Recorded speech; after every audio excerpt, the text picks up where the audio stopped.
الله يسعد أوقاتكم متابعيني وأهلا وسهلا فيكم بقناتي يوميات فتاة.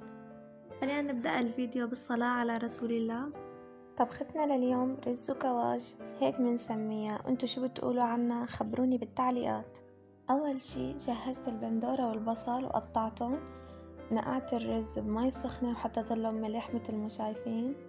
بعدها حطيت سمنة بالطنجرة وقليت البصل لحتى يدبل وحطيت له رشة ملح، وبعدين حطيت اللحمة وقليته مع البصل لحتى استوى، وقريب يستوي حطيت له الملح والبهارات والفلفل، وبعدها نزلت البندورة المفرومة وحطيت ملح وقلبتن شوي وغطيتن لحتى يستووا.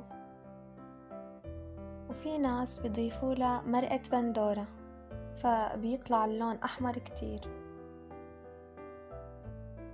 بعدها حطيت طنجرة على النار وحطيت سمنة لقليل شعيرية، بتحطوا شعيرية حسب كمية الرز اللي بدكم تطبخوها.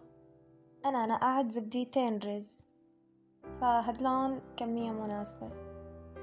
وبعد ما تحمرت الشعيرية بهالشكل بلشت تضيف المي عياره كل زبدية رز بدها زبدية وربع إذا الرز قصير، وحطيت الملح وتركت المي حتى تغلي، وهون بلشت نزل الرز شوي شوي وزبطت ملحهم وبعدين غطيتهم.